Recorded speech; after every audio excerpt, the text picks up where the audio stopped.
రాజకీయాల గురించి ప్రస్తావించడం అనేది చాలా సంవత్సరాల తర్వాత మళ్ళీ ఇదిగో ఇప్పుడే జరుగుతుంది. దానికి ప్రధానమైన కారణం తమ్ముడు పవన్ కళ్యాణ్, అలాగే చంద్రబాబు నాయుడు గారు తెలుగుదేశం నుంచి, బీజేపీ నాయకత్వం వీళ్ళందరూ ఒక కూటమిగా ఏర్పడ్డారు. అది చాలా సంతోషం, మంచి పరిణామం. ఈ సందర్భంగా మరీ ముఖ్యంగా ఈ రోజున నేను ఇట్లాగా మాట్లాడడానికి ప్రధానమైన కారణం నా మిత్రుడు, చిరకాల మిత్రుడు సీఎం రమేష్, అట్లాగే పంచగల్ రమేష్ రాజకీయంగా అరంగేట్రం చేసింది నా బ్లెస్సింగ్స్ తోటి. అది తను.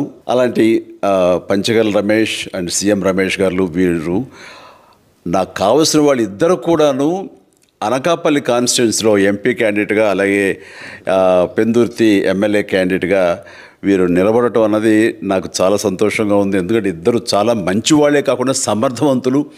ఇలాంటి వాళ్ళు అలాంటి కాన్స్టిట్యున్సీకి, దాని అభివృద్ధికి ఎంతగానో దోహదపడతారు అన్న నమ్మకం నాకు చాలా ప్రగాఢంగా ఉంది. ముఖ్యంగా సీఎం రమేష్ గారికి కేంద్రంతో ఉన్నటువంటి సంబంధాలు, అనుబంధం ఇది మరీ మరీ ప్రత్యేకం. నాకు అది ఎప్పటి నుంచో తెలుసు. వారి గురించి నేను వింటూనే ఉన్నాను, చూస్తూనే ఉన్నాను.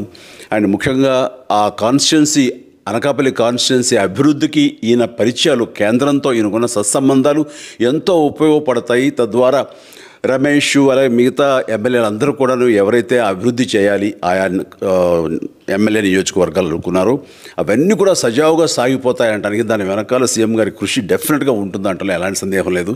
అండ్ వీరి నాయకత్వంలో మిగతా వాళ్ళ ఎమ్మెల్యేలు అందరూ కూడాను కలిసికట్టుగా అనకాపల్లి అభివృద్ధికి ఎంతగానో దోహదపడతారు అండ్ రిజల్ట్ చూపిస్తారన్న ప్రగాఢ విశ్వాసం ఉంది. కాబట్టి వీళ్ళిద్దరి గురించి ఈరోజు ప్రస్తావిస్తున్నాను.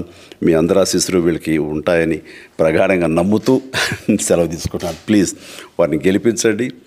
అనకాపల్లి నియోజకవర్గం యొక్క అభివృద్ధిని మనందరం చూస్తాం. అంతేకాదు, నాది చాలా పెద్ద కోరిక, ఆంధ్రప్రదేశ్ అభివృద్ధి పథంలో ముందుకు వెళ్ళాలి. దానికి కానీ మీరందరూ నడుము బిగించండి.